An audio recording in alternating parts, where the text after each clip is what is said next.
What is happening, guys? How you doing? Welcome to my channel. It's your boy and I'm back again. If you're new, make sure you subscribe. So today we've got this special edition. This is the Performance Edition Tesla Model 3. I know I've said it the other way around, but there you are, guys. That's the spec for the car. It's got 31,000 miles. This car is available at Lucas Premium in Sheffield, and it's a very beautiful color. Comes in that beautiful white, which I know is a bit kind of grimy, but on a clean day when you wash the car, which is very rare nowadays because it's so wet nowadays, you don't really wash cars that often. But nonetheless, it doesn't take away from how beautiful this car is. I think this car is a lot beautiful from the back than the front. The front is okay, not really my favorite proportions, to be honest, but you've got to appreciate how much Elon Musk has put behind this brand. Now we're talking about electrification. Everyone's on about, like, you know, hybrids and fully electric cars, and this car company is killing the game right now. So this car has got the full LED lights on either side. Then you've got the T as well. I think the front looks more like I don't know, some sort of weird animal. But at the same time, you've got that smooth center part there, which has got some, I think, some radar, as well as you've got some cameras. And then you've also got some air inlets on either side. And you've got some fog lights. It's a beautiful car. In terms of the package overall, it's a very beautiful package, with exception to the front, obviously. So you've got these wheels over here, which are like, I think, the 18s. So these are covers to make the car as aerodynamic as possible. They can come off if you want to, or you can buy some aftermarket wheels as well. Then you've got the camera system over there. Then you've got these beautiful, lovely side mirrors there. I love the way they've crafted the metal to put this. They kind of took that time.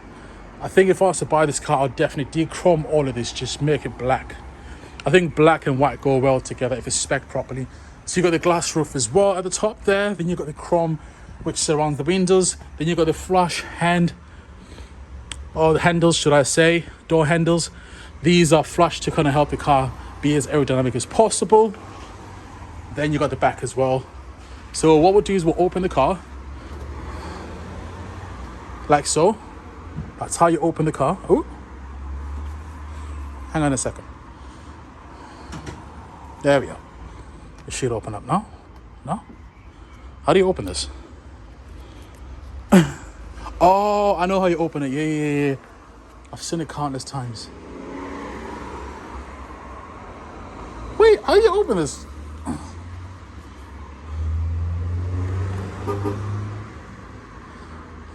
Right. There we are.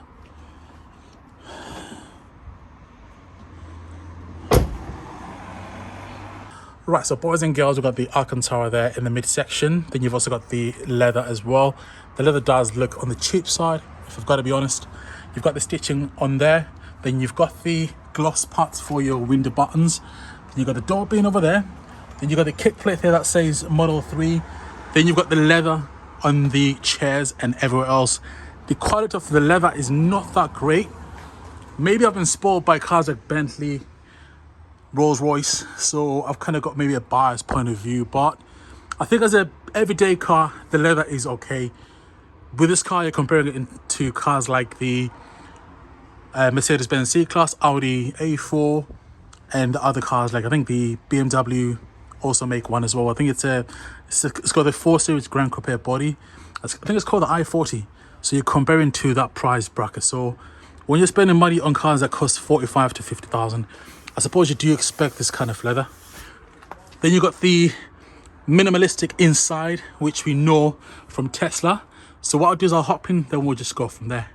So guys, we're inside the car, and I've got to say, it feels very strange being in such a car. This car is so minimalistic. This car's got OCD, doesn't want to see any clustering behind the steering wheel. It prefers that plain background there. And do you know what it is there? Do you know what it is though? I'll say, like, if IKEA made a car, I think they would make such a cabin. Definitely. It's simple, minimalistic, but at the same time it works. You've got the big massive speaker there. Then you've got that plain hard plastic there. Then you've got the air vents just behind there. Then you've got the steering wheel, which has just got 2 buttons and nothing else as well. Then you've got your wipers there, and that also turns signals. So you got to press it to bring the wipers on. Then you got to flip it like that to do the 10 signals. Then you've got this stock over here as well, which is your gear selection. They took the Mercedes-Benz side gear selection. So you got this 16-inch landscape. Is it landscape or portrait? I've forgotten. But it's a 16 by 9 inch screen set up there, and I like it. It's nice. I like how they've made the avatar in that bright luminous green. So it tells you things that you can open. It tells you where the charge point is. It tells you about the supercharging network if it's available. But you've got to log into the car first. So you've got to form your own profile. So you can go to profile. You can do valet mode. Or you can create your own driver's profile. So with the screen itself, it does everything. It's like a big, massive iPad. So all your typical functions are beneath here in this section over here. And then all your other functions are there. So you can do things like, let's just say, for example, I don't know, you can check your calendar, you can connect to your phone and then transfer. I think it does have Apple Play as well as Android Auto. Then you can also, I guess everything you've got to connect to the phone. Then you can also play games. You can play Sonic the Hedgehog, you can play Solitaire, Skyforce and whatnot. You can also play, I think this is a thing to customize the game setup. Then you've also got that as well, which is the cameras. So that's got the, I think the 8 cameras set up. So you've got cameras at the front as well as on the mirrors as well as on the side, as you guys can see. And it helps with the autopilot. So this car has autopilot on it. So currently the car's got 69 miles. So it's got the battery as if it's on your phone. And you can see that's the Porsche Taycan Gran Turismo that I've done a video for. It's got over 500 views. You guys make sure you go watch that video. What else do we have? Just take that off. Then you got the aircon set up as well. So right now it's set up on low. So that comes alive. You're able to increase the speed and just drag it like so. And it makes that noise. But we'll just keep it as low as possible. Then you've got the car set up as well. So for the car, what you can do, you can change settings for things like the steering wheel. So in terms of the height of the steering wheel, if we press that, what you can do is then like increase that. Then that moves the height of the steering wheel, right? Then you can either save it or we just cancel it. Then you can do things like your mirrors as well. So you can, you know, change the mirrors in terms of how they are via the steering wheel. Oh. Right, I don't know how to do it, but yeah, you do it like that basically. So we just cancel that. And even to open the glove box as well, you got to press that as well. Then it opens that. How weird is that? You can't really just press it and open it. It would be nice if we can just like push that like so, then it opens up. But to try and remember everything, I think it's just a chore. Then even the child lock as well, you've got to activate everything on the screen itself. So that's the speed of the wipers. You can change it in there. Let's see. So you got your autopilot on there. So with your autopilot, so you've got the beta autopilot, which is not allowed in the UK. But I believe in California, in counties like Berkshire County, they do allow the, I think, level 11 beta software. That's where the car takes over everything. The car just drives itself. So you've also got the automatic blind spot camera. So in case you're pulling out, you've got a cyclist just behind you. This camera on the B pillar there will warn you straight away that there's somebody or an obstruction there. And you're able to stop straight away. Then you've got your navigation there. So you're able to change settings on your navigation and this, that, and the other. So this is pretty much just your settings. Then also service-wise, it tells you when the service is due. I love this car. I love this car. So it tells you everything about the car. When you go to software, it'll tell you everything about the car. It'll tell you everything about the latest software as well. So the latest software is that 11.0. That is the latest software.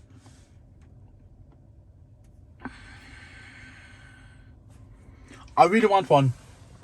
I want one of these. So this one is a 4-wheel drive. It's got a dual motor. So it's got 2 motors. It's got 2 electric motors at the front as well as the back axle. So it drives this car, and I think this car's got 450 horsepower. It's got, I think, well over 400 foot-pound of torque. So you took up, I think, a 0 to 60 in about 4 seconds or so. 4.1, 4.2. It depends. On a rainy day like today, you know, you might probably struggle with traction. I've just seen a Tesla just pass by as well.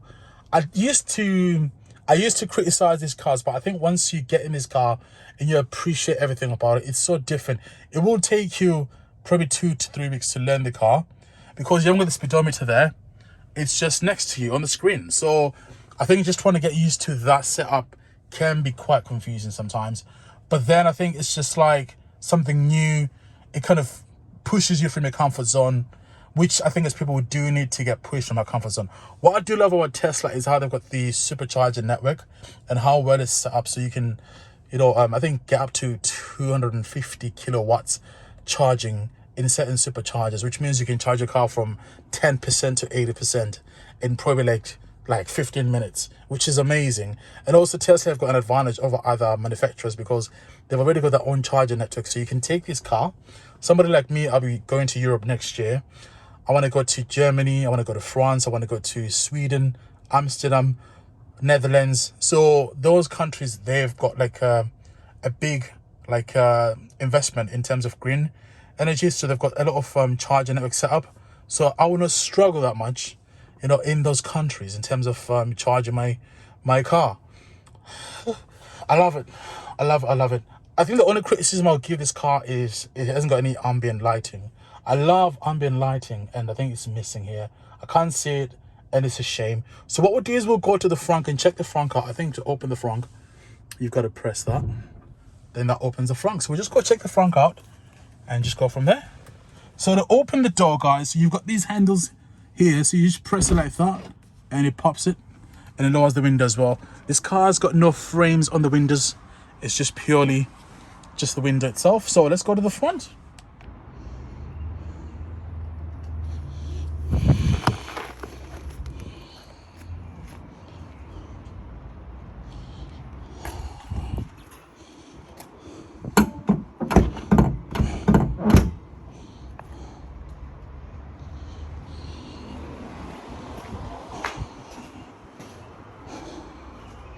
Can't even check the back.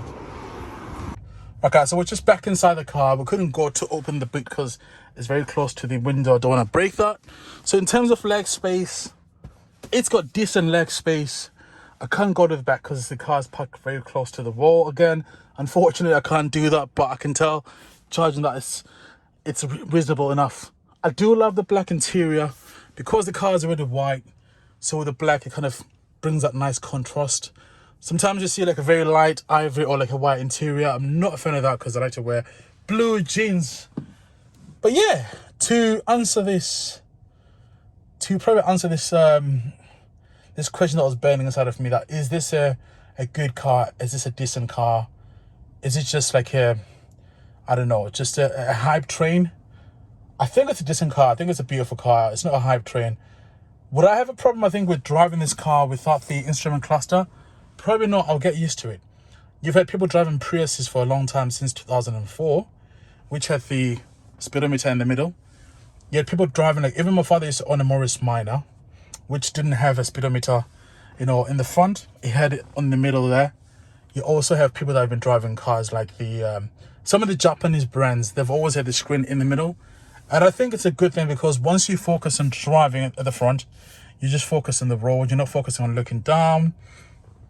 Now, in terms of the yoke steering wheel, I don't agree with that. I think it's not a good look. I prefer a normal sized, full steering wheel.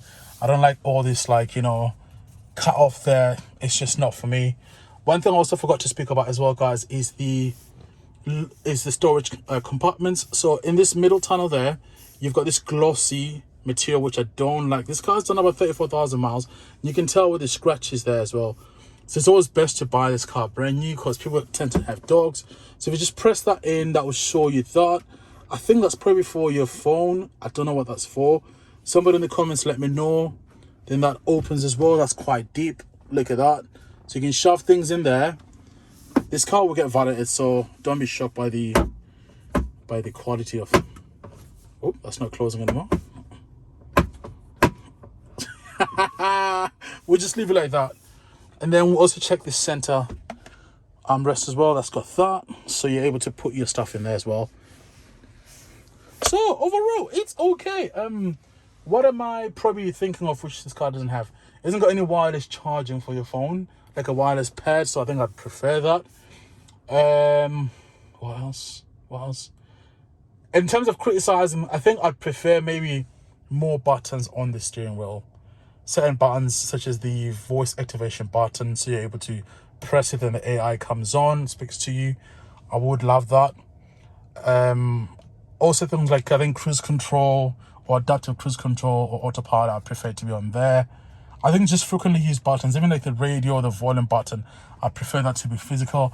I'm a bit of an old head as well, so I think I'd prefer that to be on there, because I can appreciate how there's no buttons. It does look nice, I'm not gonna lie, but I think at some point they had to use these buttons for other things, you know. So yeah, beautiful car. I love it. I love it. I love it. I love it. I want one. I want one. So in terms of service, that will tell you when the service is due. So it tells you a lot of things, you know. So you can reset certain things. It tells you about the sitting position. You know, you can change or calibrate your sitting position. You can almost lie down flat. That just shows you your trips since last charge. It tells you all the information about the car, the distance, the amount of energy the car has had into the batteries, and that tells you like the average energy, and then other things as well. So it will tell you a lot of information about your different trips.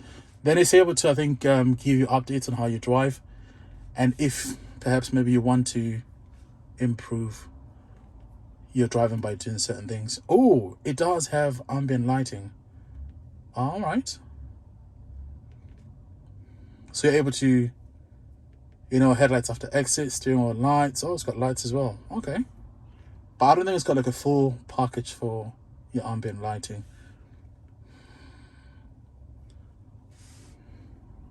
Lovely. No, I like it. I like it. I really do. And also another thing that I like as well is how the car's got like a very fast responsive infotainment system. It's clear. It's like using my iPhone, but it's massive. And I also like how the car's got different modes as well. So you've got like comfort, standard, as well as sport. Then it's also got like 2 settings for your regenerative braking. So you've got low and then standard as well. Then you've also got this as well, stopping mode. So you got creep, roll, or hold. So that's for your regenerative braking. So you're able to judge how aggressive it is, or it can be. Even things like safety as well. Speed limit mode. So someone set it to 75 miles an hour. I tend to set it to 75 miles an hour when I'm driving long distance. So that shows the upgrades as well. So there's no upgrades currently. I like it. All right. It's got heated seats as well. Let me just try and raise that and see how quick it heats up. So what is I've missing with the car, it's not dropped in range at all whatsoever. So that's nice to see. What else? So that shows you the aircon and the air vents. So you've got one air vent just behind the steering wheel and one air vent just behind the glove box as well. So there was a lot of complaints from people that used to see dogs that were left behind. So with Tesla, what you can do is you can leave the car tent off but leave the aircon on. So you can leave your dog in the back and it's not gonna, you know, suffocate on a hot day. And also even like during winter time when it's very cold, you can also, before you get in the car, you can set it on your phone that maybe 10 minutes or 5 minutes before that the car turns on the aircon and it heats up so it's nice and hot when you get in. Beautiful. I love it. So I think apart from those things that I've complained about, you know, I think it's a good car. Definitely. I think I will prefer the Model Y in terms of space. But then again, I think I'll have to review the Model Y compared to this. But otherwise, this is nice. It's a nice piece of package. I like it. Right, guys, that brings me to the end of the video. Thanks for watching. God bless you, man. Appreciate you guys for supporting me. and I'll see you guys later. Bye bye.